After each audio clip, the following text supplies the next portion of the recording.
तो फिर हम लोग स्टार्ट करते हैं आज का टॉपिक। ठीक है, तो अपना पहला पॉइंट क्या है कि कंप्रेशर क्या होता है। ठीक, तो हम जानते हैं क्या कंप्रेशर क्या काम करता है कि जो भी वेपर रेफ्रिजरेंट आ रहा है, ठीक है, जो भी वेपर रेफ्रिजरेंट आ रहा है इवापोरेटर से, क्योंकि इवापोरेटर में जो हीट लेके लिक्विड रेफ्रिजरेंट वेपर रेफ्रिजरेंट में चेंज हो जाता है। फिर जो वेपर रेफ्रिजरेंट आता है वो क्या होता है कि कंप्रेशर में जाता है, वहाँ पे उसे कंप्रेस किया जाता है, यानी कि संपीड़ित, उसका प्रेशर बढ़ता है वहाँ पे। ठीक है, जब हम लोग किसी लिक्विड को यानी कि वेपर जो रेफ्रिजरेंट आ रहा है उसको संपीड़ित करें यानी कि उसको कंप्रेस करें, तो उसका प्रेशर क्या हो गया, बढ़ा वहाँ पे। और क्या काम होता है कंप्रेशर का कि उसका टेम्परेचर बढ़ाता है। कितना टेम्परेचर बढ़ाता है कि जो कूलिंग मीडियम यानी कि कंडेंसर से ज़्यादा टेम्परेचर होना चाहिए। ठीक, जैसे अगर कंडेंसर के पास जो मीडियम लगा है, अगर मान लो वो है 20 डिग्री, तो हमें उसका टेम्परेचर कितना लेके जाना पड़ेगा, लगभग ऐसे 40-40 डिग्री तक लेके जाए, तभी ताकि जो रेफ्रिजरेंट जा रहा है वेपर रेफ्रिजरेंट, वो अपनी गर्मी बाहर निकाल सके। क्योंकि जितना ज़्यादा डिफरेंस होगा पाइप यानी रेफ्रिजरेंट का और बाहर के मीडियम का, उतनी ज़्यादा ये रेफ्रिजरेंट ठंडा होगा, उतना ज़्यादा हीट बाहर जाएगी। इसीलिए क्या होता है काम कि टेम्परेचर हम लोग को बढ़ाना है, पहला काम। और दूसरा कि उसका प्रेशर बढ़ाते हैं। ठीक है, प्रेशर बढ़ाने से एक और काम क्या होता है कि पूरे सिस्टम में सर्कुलेट करते हैं, वो पूरे सिस्टम में लिक्विड पहुंच जाए ताकि पूरे सिस्टम तक। इस वजह यही काम है, मेन क्या है, दो काम है। ठीक है, दो या तीन काम समझ लो कि एक प्रेशर बढ़ाना, दूसरा टेम्परेचर बढ़ाना, और तीसरा कंप्रेसर का क्या काम है कि पूरे सर्किट में पहुंचाना। ठीक है, वहाँ रेफ्रिजरेंट को। अब हम लोग बात कर लेते हैं इसके टाइप्स की, कितने तरह के आते हैं कंप्रेशर। तो पहला मेथड के हिसाब से अगर देखा जाए तो तीन तरह के कंप्रेशर आते हैं। एक होता है रेसिप्रोकेटिंग, ठीक है, यानी कि आगे पीछे। एक होता है रोटेटरी यानी कि गोल गोल। और एक होता है सेंट्रीफ्यूगल, जो कि हम लोग ने पहले ही देखा सेंट्रीफ्यूगल का क्या काम है। ठीक, अब हम लोग नेक्स्ट पॉइंट पे आते हैं टाइप्स में कि according to number of working stroke के अगर इस हिसाब से देखा जाए तो कितने टाइप्स के होते हैं। पहला single acting compressor, double acting compressor. फिर according to number of stage के हिसाब से अगर देखें कंप्रेशर कितने टाइप के होते हैं, कितने प्रकार के होते हैं, तो कितने होते हैं, सिंगल स्टेज कंप्रेशर और मल्टी स्टेज कंप्रेशर। फिर अगर हम लोग चौथे पॉइंट पे आए तो according to method to drive, यानी कि चलाने के हिसाब से अगर देखा जाए कंप्रेशर को किस तरह चलाया जा रहा है, तो एक है डायरेक्ट ड्राइव कंप्रेशर, एक डायरेक्टली ड्राइव कंप्रेशर है, और एक कौन सा है कि बेल्ट ड्राइव, बेल्ट के ज़रिए से कंप्रेसर को चलाया जा रहा है। ठीक, और अगर हम लोग बात करें कि वो लोकेशन ऑफ प्राइम मूवर की लोकेशन के हिसाब से, ठीक है, तो ये होता है दो तरह के। एक होता है क्या, सेमी हर्मेटिक कंप्रेशर, और एक होता है हर्मेटिक कंप्रेशर। ठीक है, तो ये हो गए कुछ इसके टाइप्स और वर्किंग इसके कंप्रेशर के। ठीक है, आप लोग हिंदी मीडियम की बुक में देखेंगे तो आपको मिल जाएगी टाइप्स, मतलब मैं टाइप्स में जो चीज़ मैंने बोला वो चीज़ हिंदी में मिल जाएगी। ठीक, अब हम लोग अपने नेक्स्ट पॉइंट की तरफ बात कर लेते हैं। अपना नेक्स्ट पॉइंट क्या है कि कंडेंसर क्या होता है। ठीक है, तो कंडेंसर का भी अभी हम लोग वर्किंग जानते हैं। क्या होता है कि जो भी वेपर आता है, वेपर रेफ्रिजरेंट कहाँ से, कंप्रेशर से, क्योंकि कंप्रेशर में उसका टेम्परेचर हम लोग बढ़ाते हैं और प्रेशर भी बढ़ाते हैं। ठीक है, तो जो हाई प्रेशर और हाई टेम्परेचर के साथ क्या वेपर रेफ्रिजरेंट आ रहा है, ठीक है, तो उसी को ठंडा करने का काम होता है किसका, कंडेंसर। तो कंडेंसर में क्या होता है कि हीट को निकाला जाता है। ठीक है, यानी कि जो वेपर रेफ्रिजरेंट है उसकी गुप्त ऊष्मा को हम लोग निकाल देते हैं, जिससे वो लेटेंट हीट, यानी कि लेटेंट हीट को जब निकाल दिए तो वो वेपर रेफ्रिजरेंट से किस में चेंज हो जाता है, हाँ, अपना लिक्विड रेफ्रिजरेंट में। ठीक है, मतलब कि हम लोग सिर्फ गुप्त ऊष्मा को हम लोग अभी निकाल रहे हैं। ठीक है, अभी बात कर रहे हैं। ठीक, तो गुप्त ऊष्मा निकाल देते हैं, जिससे क्या होता है कि उसका जो मतलब कि जो वेपर रेफ्रिजरेंट था उसका फेस चेंज हो गया। ठीक है, फेस मैंने बताया तीन तरह के होते हैं, सॉलिड, लिक्विड, गैस। ठीक है, तो गैस से किस में बन गया, वेपर से किस में बन गया, लिक्विड में। ठीक, तो ये हो गया पहला फंक्शन। ठीक है, ये मेन पॉइंट कि हाँ क्या काम होता है कंडेंसर में अपने। ठीक है, ठंडा करने का काम होता है, हीट को निकालने का काम होता है। अब ये हीट आई कहाँ से अगर हम लोग बात करें, तो कौन सी हीट को वो निकाल रहा है, तो ये हीट निकाल रहा है पहले तो इवोपरेटर में कुछ हीट उसने खींचा, जिससे वो भाप में बना, अपने आप को वेपर में चेंज किया। फिर उसके बाद जब कंप्रेशर में आया तो कंप्रेशर उसका और ज़्यादा मतलब टेम्परेचर बढ़ा दिया। ठीक है, फिर जब वही कंडेंसर में आता है हाई टेम्परेचर वाला, तो वही टेम्परेचर जब निकलता है मतलब बाहर, क्योंकि ठंडा रहता है अंदर ज़्यादा गर्म हो जाता है, तो अंदर से जब गर्मी बाहर निकलती है तो वही ठंडा होता है। ठीक है, तो यही मेन काम है अपना कंडेंसर का कि ठंडे करने का। अब हम लोग अगर इसकी वर्किंग देख लेते हैं एक फिगर के हिसाब से। ठीक है, तो मैंने एक फ़ोटो भेजा, उसको आप लोग देखिए। उसमें क्या बताया गया कि एक पीरियड डायग्राम हम लोग को दिखाई पड़ रहा है। ठीक है, और एक फिगर ए तो हम लोग को समझ में ही आती है कि यहाँ किस तरह से कंप्रेसर के बाद डिस्चार्ज लाइन से कंडेंसर में गया। ठीक, तो ये हो गया। अब हम लोग इसमें देखेंगे क्या कि किस तरह से इस फिगर में बताया गया है कंडेंसर के काम को। ठीक है, कंडेंसर यानी कि ठंडा करने के। तो हम लोग यहाँ पे जानते कि दोनों तरफ से यानी कि इवोपरेटर में कुछ हीट जुड़ी और कुछ हीट जुड़ी किसमें, कंप्रेशर में। ठीक है, कुछ ऊष्मा इवोपरेटर में जुड़ी जिससे भाप बना और कुछ ऊष्मा कंप्रेसर में जुड़ी जिससे और ज़्यादा टेम्परेचर उसका बढ़ा। फिर ये आया अब कंडेंसर में। तो कंडेंसर में तीन तरह के प्रोसेस होते हैं। शुरुआत का अगर हम लोग देखें तो दो से तीन जो शुरुआत की कुछ कॉइल्स में होता है, यानी कि कंडेंसर में जैसे गया तो शुरुआत की एक आध कॉइल में, कुछ कॉइल में क्या होगा पहले डी सुपर हीटिंग। ठीक है, क्योंकि सुपर हीटेड वो हो चुका है, अब बहुत ज़्यादा उसका टेम्परेचर बढ़ चुका है। तो पहले डी सुपर हीटेड होगा। फिर जब डी सुपर हीटेड होगा पहले दो से तीन प्रोसेस में, फिर तीन से चार में नेक्स्ट पॉइंट आता है क्या, कंडेंसेशन। मीन्स कि उसका जो गुप्त ऊष्मा है अब निकल गई पूरी। अब उसके बाद फिर हम लोग देख रहे हैं कि चार से पाँच फिर और गया है नीचे। तो यहाँ पे होता है सब कूलिंग। और ये सब कूलिंग हमेशा याद रखना है कि कांस्टेंट प्रेशर लाइन पर ही होता है, ये कभी सेचूरेटेड लिक्विड लाइन पर नहीं होता है। ठीक है, ठीक, तो ये पॉइंट हो गया। तो तीन तरह के तरीके से ये कंडेंसेशन यानी कि ठंडा होता है। ठीक है, तो अब हम लोग देखते कंडेंसर का काम देख लिए। अब हम लोग देखते कितने टाइप्स के कंडेंसर।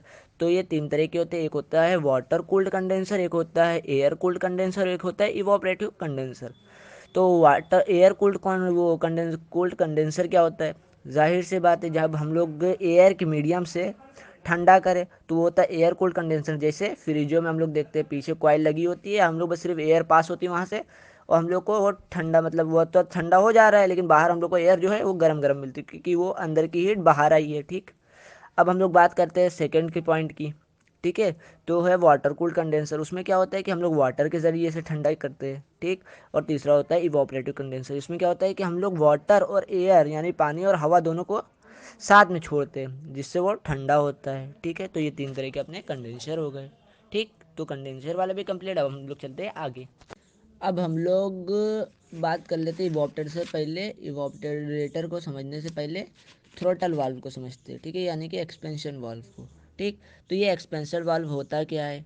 ठीक है, तो हम लोग क्या जानते हैं कि एक्सपेंशन वाल्व क्या काम करता है कि जो हाई प्रेशर में आ रहा था, यानी कि कंडेंसर से जो हाई प्रेशर में लिक्विड आ रहा था, ठीक है, तो उसका क्या काम करता है, वो प्रेशर को कम करने का काम करता है और टेम्परेचर भी कम करता है। ठीक है, तो एक हिसाब से देखिए एक तरफ से हाई प्रेशर आ रहा है और जब वहाँ एक्सपेंशन वाल्व से निकल रहा है तो वो लो प्रेशर बन जा रहा है, मतलब कि डिवाइड करने का काम कर रहा है हाई प्रेशर साइड को और लो प्रेशर साइड को। ठीक है, रेफ्रिजरेशन सिस्टम में। और क्या ये कहाँ पे होता है, तो हम लोग फिगर में देख सकते हैं एक्सपेंशन वाल्व कहाँ पे है, रिजर्वियर और इवोपरेटर के बीच में है। ठीक है, अब ये इसका मेन काम क्या है कि पहला काम बस यही है कि जो हाई प्रेशर लिक्विड रेफ्रिजरेंट आ रहा है उसको लो प्रेशर लिक्विड रेफ्रिजरेंट में बदली करना। किससे पहले, इवोपरेटर में जाने से पहले बदली कर देना, हाई प्रेशर को लो प्रेशर में चेंज करना। ठीक, दूसरा अगर देखें हम लोग पॉइंट, तो इसमें मेंटेन करना होता है क्या कि डिज़ायर प्रेशर, यानी कि डिज़ायर प्रेशर डिफरेंस, यानी कि हाई प्रेशर साइड और लो प्रेशर साइड में कितना डिफरेंस रखना है।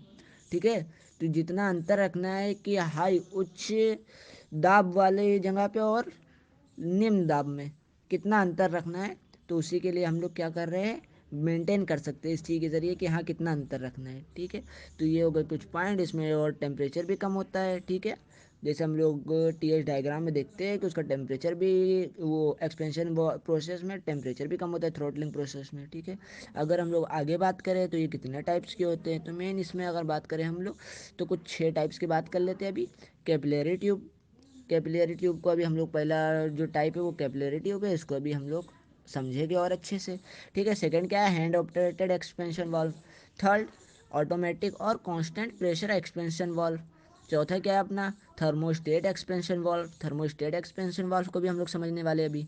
फिर पांचवा, लो साइड फ्लोट वाल्व। छठा, हाई साइड फ्लोट वाल्व। अब लो साइड फ्लोट वाल्व और हाई साइड फ्लोट वाल्व भी अपने सिलेबस में, तो हम लोग ये इसमें से 4 टाइप्स को समझने वाले। ठीक है, यानी कि जो अपना एक्सपेंशन वाल्व है उसके एक्सपेंशन डिवाइस के 4 टाइप्स को भी हम लोग समझेंगे। ठीक, उससे पहले हम लोग पहले समझ लेते हैं इवोपरेटर का वर्किंग। ठीक, अब हम लोग अपने आगे के टॉपिक की बात करते हैं, इवोपरेटर, जैसे कि मैंने अभी बताया। ठीक है, तो इवोपरेटर में क्या होता है कि इवोपरेटर हम लोग जानते हैं एक बहुत इंपॉर्टेंट डिवाइस होता है। क्यों? क्योंकि वहीं पे ही हम लोग जिस जगह को हम लोग को ठंडा करना होता है, वहीं से जो गर्मी जाती है इवोपरेटर के अंदर, और इवोपरेटर के अंदर जो रेफ्रिजरेंट होता है वो लिक्विड से किस में चेंज होता है, वेपर में। ठीक है, तभी जब वहाँ से गर्मी निकलते हैं तभी वहाँ पे ठंडा होता है। ठीक, तो इवोपरेटर कहाँ पे होता है? इवोपरेटर अगर हम लोग देखें तो एक्सपेंशन वाल्व, एक तरफ हाई प्रेशर मैंने बताया साइड होता है, एक प्रेस लो प्रेशर साइड होता है। ठीक है, तो जो लो प्रेशर साइड की तरफ होता है क्या अपना इवोपरेटर। इवोपरेटर को अगर अच्छे से अगर हम लोग बताएं तो किसके बीच में होता है? एक्सपेंशन वाल्व और कंप्रेसर के बीच में लगा होता है इवोपरेटर। ठीक है, तो इवोपरेटर का मेन काम क्या है कि अंदर की गर्मी को खींचना और उस जगह को ठंडा करना। ठीक है, अब ये जो गर्मी खींचा तो वो गर्मी गई कहाँ पे? तो वही गर्मी जब हम लोग का जो रेफ्रिजरेंट निकलता है एक्सपेंशन वाल्व से, ठीक है, तो उसका टेम्परेचर और प्रेशर बहुत कम होता है और वो लिक्विड में होता है। ठीक, तो जब वो लिक्विड में अंदर जाता है जैसे ही इवोपरेटर के अंदर, तो वो हीट को एब्जॉर्व करना चालू करता है, जिसकी वजह से वो बॉयल होना यानी कि बॉयल होना चालू कर देता है, जिससे वो जो लिक्विड में था वो वेपर में चेंज होना चालू हो जाता है। ठीक है, अब जो ये लिक्विड था वो वेपर में धीरे धीरे चेंज होता है, किसके ज़रिए? कि वहाँ के अंदर की हीट वो अपने अंदर खींच रहा है। ठीक है ना, तो ये हो गया मेन पॉइंट। अब हम लोग एक और पॉइंट देखें तो यहाँ पे एक और पॉइंट हम लोग देखते हैं क्या, कि जो कॉइल होती है इवोपरेटर की वो हमेशा ठंडी रहती है। क्यों? क्योंकि दो पॉइंट है इसके लिए। पहला क्या रीज़न है कि जो इवोपरेटर, क्योंकि अगर वो ठंडा नहीं होगा तो अंदर हीट जाएगी नहीं, वहाँ से गर्म से ठंडे की तरफ ही हीट जाती है। ठीक है, तो अगर वो ठंडा ही नहीं होगा तो हीट उधर की तरफ आएगी नहीं, उसमें उस तरफ जाएगी नहीं।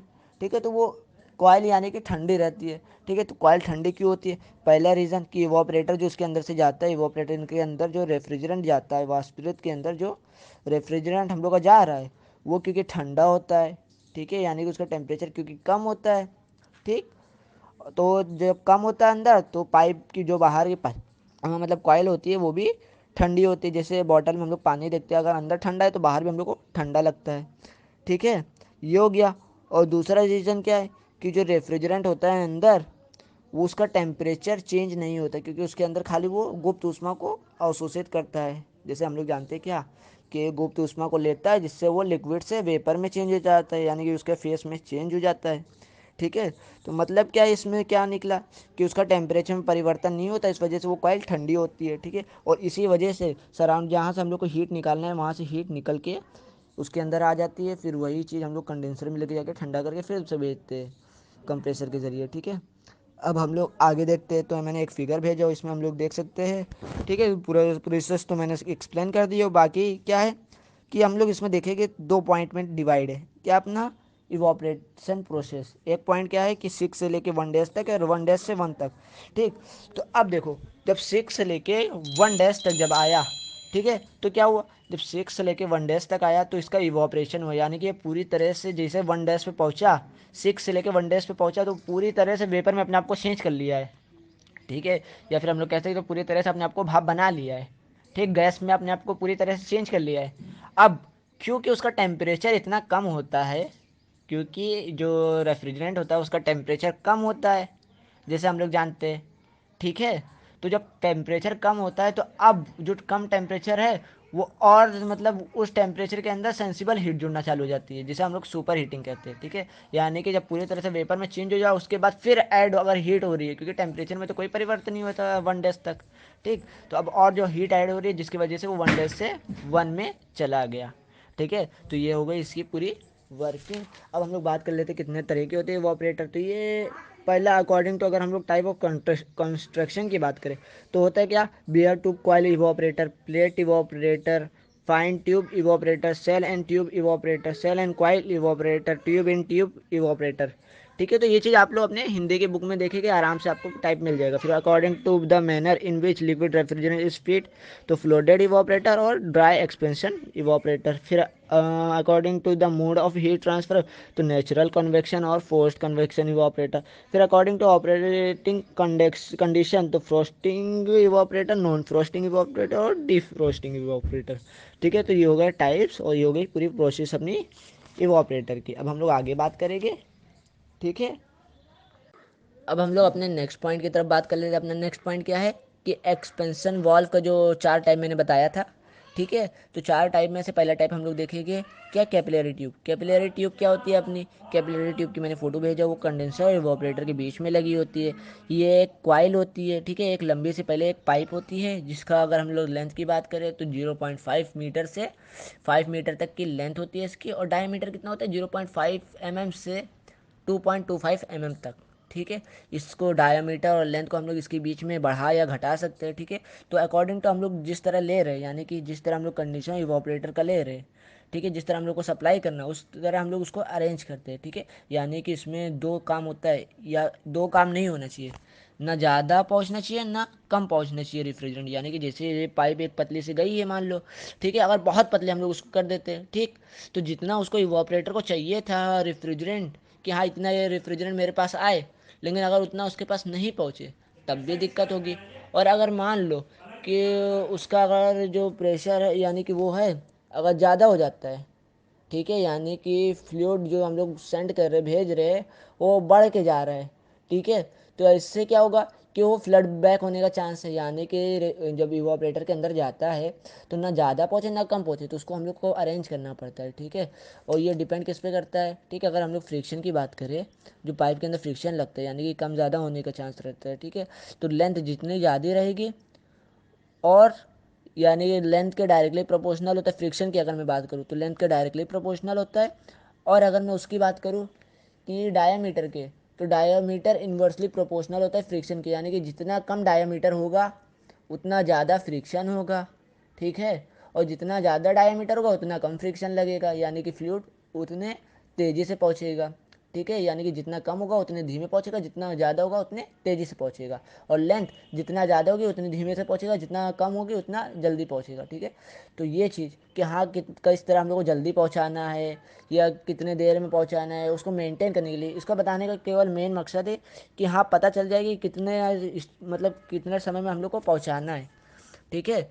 और जब इसमें से हम लोग जब लिक्विड रेफ्रिजरेंट जैसे कंडेंसर से मैंने बताया कि निकल के आता है कि अपना लिक्विड रेफ्रिजरेंट, जब वो लिक्विड रेफ्रिजरेंट कॉइल के अंदर जाता है कैपिलरी ट्यूब में, ठीक है, तो वहाँ पे वो क्या होता है कि उसका अंदर का कुछ फ्रिक्शन की वजह से कुछ जो हीट होती है उसमें ऐड होती है, जिससे वो वेपर में चेंज हो जाता है। यानी कि जब इसमें से निकलता है कैपिलरी ट्यूब से तो 25% उसमें वेपर होता है, और 75% मान लो क्या होता है अपना लिक्विड रेफ्रिजरेंट, यानी कि 75% लिक्विड रेफ्रिजरेंट और 25% वेपर, जिसे हम लोग अगर हम लोग इसको बनाते हैं ड्राइंग पे, ठीक है, डायग्राम में, तो हम लोग देखते हैं उसके अंदर कुछ इंट्रोपी बढ़ी होती है थ्रोटलिंग प्रोसेस में, ठीक है।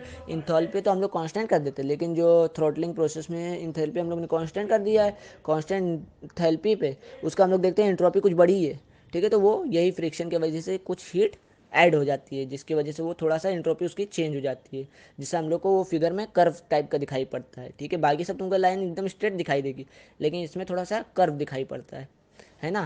तो मेन कुल मिला के हम लोग ने जहाँ तक प्रोसेस समझ लिया है, किस तरह से प्रोसेस होती है, कितनी लंबी पाइप होती है, किस तरह इसको घुमाया जाता है, किस तरह से इसके अंदर से जब लिक्विड रेफ्रिजरेंट निकलता है तो उसका टेम्परेचर और प्रेशर कम हो जाता है, ठीक है। और कितना परसेंट वेपर निकलती है, ठीक है, वेपर में, क्योंकि हम लोग इसको अगर देखें तो इवापोरेटर से जाने से पहले ये वेट रीजन में आ जाती है, ठीक है, वेट रीजन में यानी कि आ जाती है, पहाड़ के बीच में आ जाती है, जो पहाड़ में बनाता था टीएस डायग्राम में, उसके अगर हम लोग देखें तो बीच में आ जाती है, यानी कि उसके अंदर कुछ वेपर भी आ जाता है, ठीक है ना। तो लिक्विड रेफ्रिजरेंट से वेपर और लिक्विड दोनों साथ में जब जाता है इवापोरेटर के अंदर, ठीक है। तो इस तरह से इसकी वर्किंग हो गई है, ठीक है। इसके फ़ायदे क्या है अगर हम लोग देखें तो ये बहुत आसान होता है कैपिलरी ट्यूब लगाना, मतलब उसमें से पास करवाना बड़ा आसान होता है और कम पैसे में भी हो जाता है। और एब्सेंट ऑफ मूविंग पार्ट, इसमें कोई मूव करने वाला पार्ट नहीं होता है, ठीक है। बस पाइप एक होती है, उसके अंदर से निकल गया, लो प्रेशर और टेम्परेचर दोनों काम अपना, ठीक। तो ये हो गई अपने पूरी वर्किंग किसकी, कैपिलरी ट्यूब की, ओके। अब हम लोग अपने नेक्स्ट पॉइंट की तरफ बात कर लेते हैं। अपने क्या है next point, thermostat expansion valve. जैसे कि इसके नाम से ही पता चलता है एक्सपेंशन वाल्व क्या है, प्रेशर और टेम्परेचर को कम करने वाला है, ठीक है। तो यानी कि प्रेशर और टेम्परेचर को कब कम करेगा, जब उसके अंदर हाई प्रेशर और हाई टेम्परेचर आएगा, ठीक है। तो हमने नीचे से दिखाया क्या कि हाई प्रेशर और हाई टेम्परेचर का आ रहा है क्या अपना फ्लूइड यानी कि लिक्विड आ रहा है, ठीक। अब ये लिक्विड जब इसके अंदर से पास करता है तो यहाँ एक वाल्व लगी है, ठीक है, एक स्प्रिंग है, एक पिन से डायरेक्ट, मतलब एक डायफ्राग्राम हम लोग ऊपर देख रहे हैं, ठीक है। एक डायफ्राग्राम के बीच में एक पिन देखेंगे हम लोग, पिन लगी है जिससे वाल्व डायरेक्ट कनेक्ट है, और बीच में क्या लगा अपना स्प्रिंग, ठीक है। तो स्प्रिंग जो कि उसको दबाए रखने का काम करता है, ठीक है। और क्या है इसमें और फंक्शन अगर हम लोग देखें तो हम लोग देख रहे हैं कि जो ये है थर्मोस्टेट एक्सपेंशन वाल्व, उसके बगल में एक इवोपरेटर लगा है डायरेक्ट, मतलब इवोपरेटर से कनेक्ट है, ठीक है। हम लोग जानते हैं कि एक्सपेंशन वाल्व क्या होता है, इवोपरेटर से कनेक्ट होता है। और कैसे कनेक्ट होता है, कंडेंसर के कनेक्ट होता है, तो कंडेंसर और इवोपरेटर के बीच में कनेक्ट होता है ना। कंडेंसर और इवोपरेटर के बीच में होता है अपना एक्सपेंशन वाल्व। तो हम लोग यहाँ देख पा रहे हैं कि हाई प्रेशर और हाई टेम्परेचर का जो फ्लूइड आ रहा है यानी कि कंडेंसर से आ रहा है, ठीक है। और ये लिक्विड रेफ्रिजरेंट होगा, क्योंकि कंडेंसर से आ रहा है मतलब वो लिक्विड में चेंज हो चुका है, ठीक है। लेकिन उसका टेम्परेचर क्योंकि बड़ा है, केवल खाली लिक्विड में चेंज हुआ है, ठीक। तो ये जब आया, अब क्या होता है कि यहाँ पे हम लोग देखेंगे कि ये इवोपरेटर के अंदर जाता है, इवोपरेटर की कॉइल में घूमते घूमते जब निकलने लगता है तो वो गर्म हो जाता है, वेपर में छूट जाता है। वहाँ पे एक सेंसिबल बल्ब लगा है, ठीक है। इसका मतलब वहाँ पे एक ये जो सेंसिबल बल्ब के अंदर रेफ्रिजरेंट होता है, वही रेफ्रिजरेंट हम लोग यूज़ कर रहे हैं, वही उसमें रेफ्रिजरेंट होता है। जब इससे जब निकलने लगता है वो ऑपरेटर से, क्योंकि उसके अंदर कुछ अमाउंट हीट जब एब्जॉर्व कर लेता है अंदर, ठीक है। यानी कि रेफ्रिजरेंट अब क्या होता है कि अंदर की उष्मा जब खींच चुका होता है तो अपने आप को वेपर में चेंज कर लेता है, यानी कि उसके अंदर कुछ गर्मी आ जाती है। तो जब वो जाने लगता है तो वहीं पे जो जाने वाला रास्ता है वहीं पे एक हम लोग सेंसिबल बल्ब लगा देते, तो वहाँ इवोपरेटर भरा होता है, ठीक है। तो इवोपरेटर नहीं मतलब रेफ्रिजरेंट होता है, और इवोपरेटर के एकदम आखिर में ये लगा होता है, ठीक है। तो जो टेम्परेचर मान लो अगर सुपर हीटेड वेपर बन के वो जाने लगा, वो जो रेफ्रिजरेंट है सुपर हीटेड वेपर बन गया, और अब जब बाहर जाने लगा कंप्रेसर की तरफ, ठीक है। तो जब कंप्रेसर की तरफ वो जाता है तब वो अपनी हीट कुछ दे देता है यहाँ सेंसिबल बल्ब के अंदर के जो रेफ्रिजरेंट भरा है। अब जो ये रेफ्रिजरेंट के अंदर हीट मिलती है, ठीक है। तो जब हीट मिली उसको, तो वो हीट से बन गया अपने आप को क्या कि इसमें चेंज हो गया वेपर में। फिर यही वेपर हम लोग देख रहे जा रहा है ऊपर से सेंसिबल बल्ब की तरफ से, ठीक है। जो डब्बा बनाया हुआ एक बिंदी बिंदी है अंदर, उसके अंदर से एरो जो दिख रहा है, वहाँ से क्या जा रहा है अपना, हाँ सेंसिबल बल्ब से अपना जा रहा है रेफ्रिजरेंट, गया गया गया गया कहाँ पे, डायफ्राम के ऊपर। और डायफ्राम मैंने पहले बताया एक मतलब स्टील टाइप का साइज होता है या रबड़ का जैसे होता है ना, कि गेंद को अगर मान लो आधा काटते हैं हम लोग, उसके वैसे दबाओ तो वापस वो गोल बन जाता है, फिर दबाओ फिर गोल बन जाता है, ठीक। उस तरह के मतलब एक स्ट्रेचेबल होता है प्लेट, समझ लीजिए एक स्ट्रेचेबल प्लेट होता है डायफ्राम, ठीक है। तो जब इसमें प्रेशर लगाता है वही जो रेफ्रिजरेंट आया तो वो प्रेशर लगाता है, जिसकी वजह से वो पिन जो है नीचे की तरफ मूव करते हैं और एक्सपेंसर वाला नीचे की तरफ खुल जाता है, जिससे क्या होता है कि जो हाई प्रेशर और हाई टेम्परेचर का रेफ्रिजरेंट है अंदर आ जाता है, ठीक। अब जब वो अंदर आया तो उसका टेम्परेचर और प्रेशर दोनों जब, क्योंकि ये जो वाल्व के अंदर से जब आता है ना वो, तो उसका टेम्परेचर और प्रेशर दोनों कम हो जाता है, ठीक है। तो ये एक ऐसी वाल्व होती है थर्मोस्टेट एक्सपेंशन वाल्व, एक ऐसी वाल्व होती है जिसके अंदर से जैसे गुजरती है वो हाई प्रेशर टेम्परेचर के, तो उसका टेम्परेचर और प्रेशर दोनों कम हो जाता है। फिर जब ये उधर से दूसरी तरफ पहुंच गई मान लो अंदर की तरफ, फिर अंदर की तरफ से हम लोग देख रहे हैं सीधे गई इवापोरेटर वाली पाइप में, ठीक, जहाँ हम लोग देख पा रहे हैं लो प्रेशर भी है और टेम्परेचर भी, यानी टेम्परेचर और प्रेशर दोनों कम हो चुका है, ठीक है। फिर स्प्रिंग उसको वापस उस लोकेशन में ले आएगी, फिर जब वो जाने लगेगी तो हीट फिर देगी, अपने इवापोरेटर से जाते वक्त हीट दे देगी सेंसिबल बल्ब में, जहाँ रेफ्रिजरेंट फिर से वेपर में चेंज होगा, फिर वो डायफ्राम पे प्रेशर लगाएगा, फिर वो वाल्व खुलेगी। तो इस तरह से इसमें सप्लाई होते रहती है, इसमें ऑटोमेटिक समझ लो। अगर कम मान लो जा रहा है हीट, यानी कि अगर हम लोग देखें तो जो वॉल्व है थोड़ा कम भी कभी खुलेगी, यानी प्रेशर कम पड़ेगा तो कम खुलेगी, प्रेशर ज़्यादा पड़ेगा तो ज़्यादा खुलेगी, यानी कि इवापोरेटर के जितना चाहिए होगा उसके अकॉर्डिंग वो अपने आप को एडजस्ट कर देगी, यानी कि कम ज़्यादा कितना खोलना है, क्योंकि वो प्रेशर उतना कम ज़्यादा लगते रहेगा, ठीक है। यानी कि हीट जितना कम जाएगा, मान लो इवापोरेटर में से जो निकल रहा है उसमें कम हीट निकल रही है, तो यानी कि कम प्रेशर लगेगा तो थोड़ा सा खाली खुलेगा, यानी कि जितना ज़रूरत है कुल मिला के कहने का मतलब है उतना रेफ्रिजरेंट को पास करवाने का काम करेगा अपना क्या, थर्मोस्टेट एक्सपेंशन वाल्व उतना ही रेफ्रिजरेंट को पास करता है, ठीक है। तो ये हो गई अपनी पूरी प्रोसेस थर्मल एक्सपेंशन वाल्व की, ठीक। अब हम लोग बात कर लेते हैं लो साइड फ्लोट वाल्व की, ठीक है। तो लो साइड फ्लोट वाल्व को पहले मैं बता दूं कि ये हर लोड कंडीशन में अप्लाई होता है, यानी कि अंडर ऑल लोडिंग कंडीशन के लिए हम लोग इसका इस्तेमाल कर सकते हैं, ठीक है। लो साइड फ्लोट वाल्व को हम लोग अंडर ऑल लोडिंग कंडीशन के लिए इस्तेमाल कर सकते हैं, जबकि हाई साइड जो फ्लोट वाल्व होता है उसको अकॉर्डिंग टू लोड जो एक्ट होता है उसी के हिसाब से वो एक्ट करता है, ठीक है। यानी कि लोड के हिसाब से वो एक्ट करता है, जबकि ये अंडर ऑल लोडिंग कंडीशन चाहे जो यानी कि प्रेशर टेम्परेचर चेंज चाहे जैसा हो इसमें वो एक्ट कर लेता है, ठीक है। तो ये पहला पॉइंट हम लोग लिख सकते हैं वहाँ पे, ठीक है। आगे हम लोग देखते हैं किस तरह से इसकी वर्किंग है, क्या है लो साइड फ्लोट वाल्व का, ठीक है। तो इसमें हम लोग देख रहे हैं एक फ्लोट है, ठीक है, बीच में जो गोला बनाया हो, ठीक। फिगर सब लोग ओपन कर लो अपनी, उसके बाद देखो फ्लोट लगा है, ठीक है। फ्लोट जो है उसके बाद एक लिक्विड लेवल पर है, यानी कि एक लिक्विड देखेंगे हम लोग तो लिक्विड का एक लेवल यहाँ पे मेंटेन करना होता है। ठीक है, तो मेन काम जो होता है लो साइड फ्लोट वाल्व का वो होता है लिक्विड को के जो लेवल उसको मेंटेन करना। ठीक, अगर और यहाँ हम लोग देख रहे हैं फ्लोट जो है एक नीडल वाल्व से जुड़ा है। ठीक है, तो मेन क्या है कि अगर मान लो लिक्विड जरी भी कम हुई तो ये जो है फ्लोट वाल्व नीचे चला जाएगा, फ्लोट जो दिख रहा है गोल गोल वो नीचे की तरफ जाएगा, क्योंकि वो लिक्विड लेवल को मेंटेन करने का काम करे। जैसे वो नीचे जाएगा तो यहाँ एक आई है लिक्विड लाइन। ठीक है, लिक्विड लाइन से लिक्विड रेफ्रिजरेंट फिर अंदर आता है, जिससे वो लेवल फिर से मेंटेन हो जाता है। यानी कि अगर हम लोग जैसे ही वो कम होगा वो वापस अपने आप को मेंटेन कर लेगा। ठीक है, तो अब हम लोग थोड़ा और अच्छे से बात करते हैं इसको समझने की। ठीक है, तो इसमें क्या होता है कि जो लो साइड फ्लोट वाल्व होता है वो इवोपरेटर और कंडेंसर के बीच में लगा होता है लो साइड की तरफ। ठीक है, यानी कि जब इवोपरेटर की ट्यूबिंग की जाती है, यानी कि हम लोग देख पा रहे हैं यहाँ इवोपरेटर की ट्यूबिंग है। ठीक है, जब इवोपरेटर के अंदर जो लिक्विड रेफ्रिजरेंट जितना हम लोग को ज़रूरत है जब उतनी हम लोग भेजते हैं, ठीक है, अगर उससे लिक्विड कम होता है तो ये अलग से लिक्विड जो है लाइन से सप्लाई हम लोग को मिलने लगती है, या हम लोग यूँ कह सकते हैं, ये हम लोग देखते हैं ना। ठीक है, तो यही समझ लो कि बस खाली लिक्विड लाइन से सप्लाई हम लोग को वापस मिल जाती है। ठीक है, यानी कि जो लिक्विड है रेफ्रिजरेंट है, लिक्विड रेफ्रिजरेंट इवोपरेटर के अंदर उसके लेवल को मेंटेन करने का ये काम कर रहा है। कुल मिला के लो साइड फ्लोट वॉल किस तरह से मेंटेन करने का काम कर रहा है, तो हम लोग जानते हैं कि यहाँ पे देख रहे हैं कि लिक्विड भरा है, उसके बाद ऊपर देख रहे हैं वेपर में वो चेंज हो रहा है। ठीक है, तो जब इवोपरेटर के अंदर से जो लिक्विड है वो पास करता है, ठीक, इवोपरेटर के अंदर से लिक्विड जो है वो पास करता है तो वो वेपर में चेंज होने लगता है। ठीक है, जिससे उसके अंदर की जो लिक्विड है वो कम होने लगती है और वो वेपर बढ़ने लगता है। अब जब ये वेपर में चेंज हुआ तो ये वेपर जो है वो जाता है सीधे ऊपर से, हम लोग देख पा रहे हैं एक पाइप से होता हुआ जा रहा है सेक्शन लाइन में। ये सेक्शन लाइन किसकी है, अपने कंप्रेसर की। तो कंप्रेसर के अंदर से जो तो वेपर में चेंज होकर कंप्रेसर के अंदर जा रहा है, फिर उसके बाद हम लोग देखेगा लिक्विड लेवल, क्योंकि वो वेपर बन जा रहा है तो लिक्विड लेवल थोड़ा कम होने लगेगा। ठीक है, जैसे भाप होता है ना पानी, जब भाप बनता जाता है तो पानी कम होता जाता है, तो जैसे वो लिक्विड कम होगा तो ये जो फ्लोट है वो नीचे की तरफ चला जाएगा, जिससे जो नीडल वॉल्व हम लोग को दिख रही है वो ओपन हो जाएगी, जिससे और लिक्विड इसके अंदर आएगा।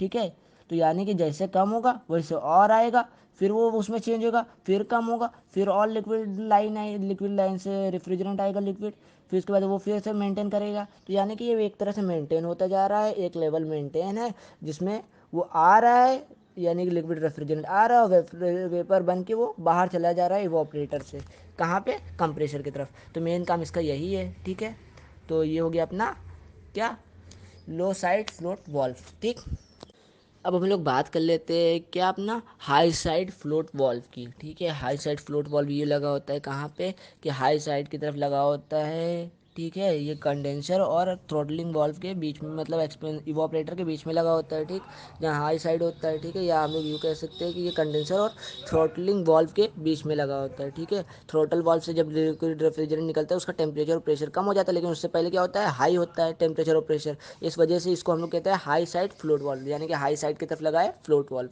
ठीक है, तो इसमें क्या होता है कि लिक्विड रेफ्रिजरेंट जब हम लोग कंडेंसर से आता है, ये भी लिक्विड मतलब वही मेंटेन करने का काम करता है लेवल को। ठीक है, तो जो हाई साइड से जो कंडेंसर से लिक्विड आ रहा है, ठीक है, तो लिक्विड जब उसके अंदर से आ रहा है, ठीक है, तो उसको मेंटेन करने का काम कर। अब मान लो इसके अंदर की जैसे लिक्विड अगर कम होती है, ठीक है, तो ये वाल्व अपने आप ओपन हो जाता है, जिस तरह उसमें ओपन होता था। ठीक है, ओपन हो जाता है, फिर लिक्विड का सप्लाई फिर से अंदर आने लगती है, जिससे वो फिर से आगे भेजता है। अब ये जो भेज रहा है, इससे पहले हम लोग ने जो देखा था वो भेज रहा था इवापोरेटर के अंदर।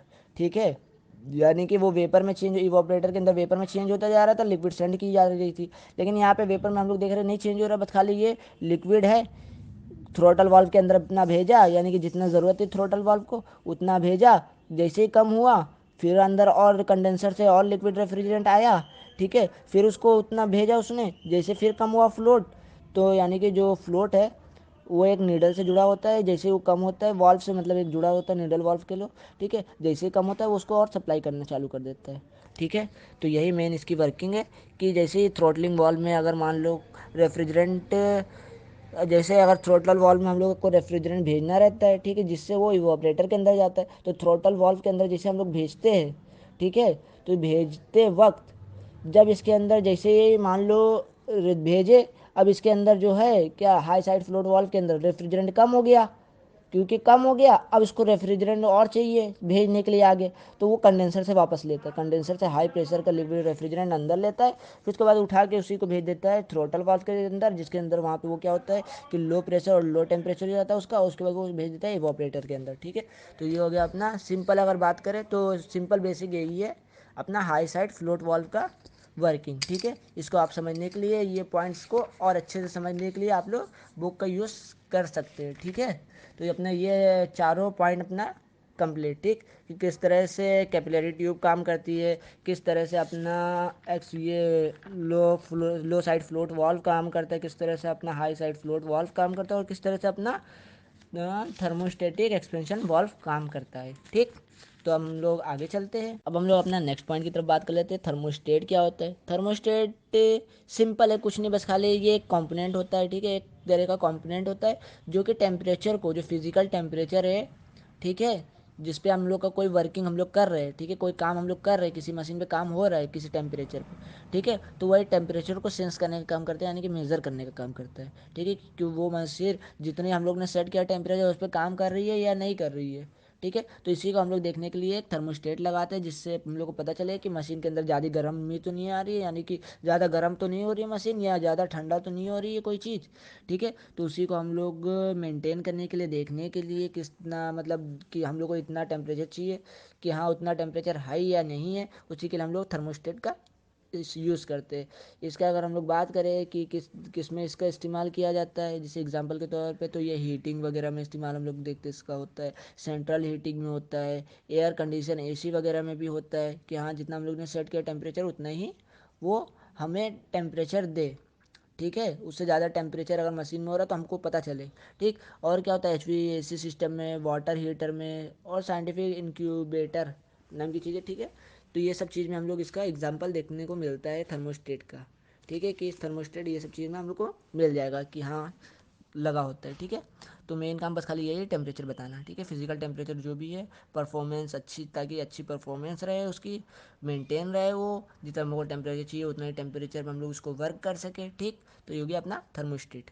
हम लोग अपने नेक्स्ट पॉइंट की तरफ बात कर लेते हैं। अपना नेक्स्ट पॉइंट क्या है कि आवर लोड प्रोटेक्टर। ठीक है, ये आवर लोड प्रोटेक्टर का क्या काम होता है रेफ्रिजरेशन सिस्टम में। ठीक है, तो आवर लोड हम लोग क्यों लगाते हैं? अगर हम लोग देखें तो ये लगाया जाता है अक्सर कंप्रेसर की तरफ। ठीक है, कि जैसे जो कंप्रेसर का जो वो है लोड, कहीं उसका टेम्परेचर ज़्यादा ना हो जाए। ठीक है, लोड ज़्यादा होने से कंप्रेसर पे लोड ज़्यादा होगा या उसका टेम्परेचर ज़्यादा बढ़ेगा, तो उसके कंप्रेसर जो है अपना उसको डैमेज होने के चांस ज़्यादा रहेंगे, यानी कि उसका मतलब ख़राब ना हो जाए, ब्रश ना हो जाए। ठीक है, तो कंप्रेसर को मेंटेन करने के लिए, यानी कंप्रेसर का जो ओवर हीटिंग ना हो, ठीक है, इसी चीज़ को हम लोग मेंटेन करने के लिए अगर ओवर लोड पड़ रहा है कंप्रेसर पर, ठीक है, तो हम लोग इसका इस्तेमाल करते हैं। इससे क्या होता है, ये क्या काम करेगा कि जैसे मान लो ओवर लोड, जैसे देखिएगा कि कम टेम्परेचर जो है उसका कुछ ज़्यादा ही बढ़ने लगा है, मतलब कि ओवर लोड होने लगा है किसमें, हाँ कंप्रेसर में, तो जैसे वो पाएगा कि हाँ बहुत ज़्यादा होने लगा, जैसे जैसे वो देखेगा कि हाँ बढ़ रहा है,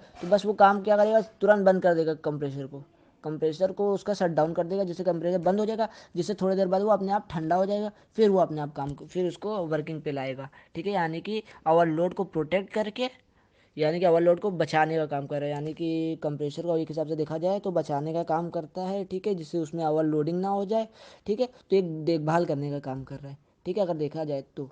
ठीक, तो इसमें जैसे शट डाउन कर दे तो वो ठंडा हो जाता है कंप्रेसर, उसके बाद फिर से हम लोग उसका यूज़ कर सकते हैं। तो ये हो गया अपना ओवरलोड प्रोटेक्टर की वर्किंग। ठीक, अब हम लोग बात कर लेते हैं अपना लो प्रेशर कट आउट स्विच की। ठीक है, तो इसमें क्या होता है, सिंपल है ये भी, बस खाली यूँ जान लो कि जब हम लोग को एक टेम्परेचर, एक प्रेशर चाहिए, ठीक है, अगर मान लो सेक्शन प्रेशर हम लोग को इतना चाहिए, ठीक, अगर उससे कम आने लगे सेक्शन प्रेशर, क्योंकि हम लोग को एक पूरा कंडीशन हम लोग को फिक्स रहती है कि हाँ हमको इतने पे ये चाहिए, इतने पे आउट चाहिए प्रेशर, इतना टेम्परेचर आना चाहिए, इतना टेम्परेचर जाना चाहिए। ठीक है, तो ये सब पूरा एक सिस्टम मेंटेन रहता है। ठीक है, अगर उससे कम ज़्यादा भी होगा, तो जैसे मैंने बताया था पहले क्या, कि कैपिलरी ट्यूब के अंदर से जब निकलता है लो प्रेशर जब हो जाता है कुछ ज़्यादा ही, ठीक है, तो जितना ज़्यादा लो प्रेशर होगा तब भी दिक्कत है, इवापोरेटर को जितना चाहिए उतना नहीं मिल पाएगा, जिससे वो गड़बड़ाने के, ख़राब होने के चांस ज़्यादा हो जाएगी, और जब ज़्यादा पहुंच जाए तब भी दिक्कत है, वो फ्लड बैक कर सकता है, वापस उसको भेज सकता है। ठीक है, तो ना हम लोग को कम चाहिए ना हम लोग को ज़्यादा चाहिए, हम लोग को एक मेंटेन चाहिए। ठीक है, तो और अगर मान लो वो मेंटेन ना रहे प्रेशर, ठीक है, तो उसको बंद कर दे। तभी अच्छा है। ठीक है, तो मेन काम यही है कि अगर मान लो एक प्रेशर हम लोग ने सेक्शन प्रेशर जो है मेंटेन कर दे कि हाँ इतना चाहिए, अगर उससे कम होता है तो जो लो प्रेशर कट आउट स्विच है वो उसको बंद कर देता है। ठीक है, ये इलेक्ट्रिकली ऑपरेटेड होता है। ठीक है, तो जैसे ही देखेगा कम आ रहा है तो प्रेशर कंप्रेसर ही को बंद कर देगा उठा के। ठीक है, अब बंद हो गया तो ठीक है। ठीक है, लेकिन कम ना आए ना ज़्यादा आए। ठीक, अब ये कम होने का क्या कारण होता है, जो प्रेशर का कम होने का कारण, दो तरह के कारण हम लोग देखते हैं। एक होता है कि लो एवी मतलब very low load at the evaporator, यानी कि इवापोरेटर में जो लोड है वो बहुत कम हो जाए। ठीक है, और दूसरा कि एक्सपेंशन वाल्व के अंदर कुछ फंस जाए, रुक जाए या ब्लॉक हो जाए, वो बंद हो जाए एक्सपेंशन वाल्व।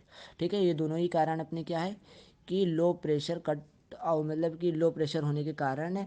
और जब भी ये होगा तो ये जो लो प्रेशर कट आउट स्विच है वो सेक्शन प्रेशर पे, क्योंकि जब जैसे देखेगा कि कम प्रेशर हो रहा है तो उसको बंद कर देगा, यानी कि जब इसे ही लो प्रेशर होगा तो उसको बंद करने का काम करता है। इसी तरह हाई प्रेशर का भी काम होता है। ठीक है, कि अगर मान लो प्रेशर जो है ज़्यादा आने लगे, जितना हम लोग को प्रेशर चाहिए था उससे ज़्यादा प्रेशर आने लगे, तब भी वो बंद कर देगा इसको, क्योंकि दोनों ही जगह दिक्कत है। ठीक है, ये भी इलेक्ट्रिकली स्विच मतलब इलेक्ट्रिकली ऑपरेटेड होता है, इलेक्ट्रिकल से ही चलता है, बिजली से जैसे दिखता है तो कट ऑफ कर देता है, बंद कर देता है बिजली। ठीक है, करंट आना बंद हो जाता है, सारा प्रोसेस अपनी रुक जाती है वहीं पे।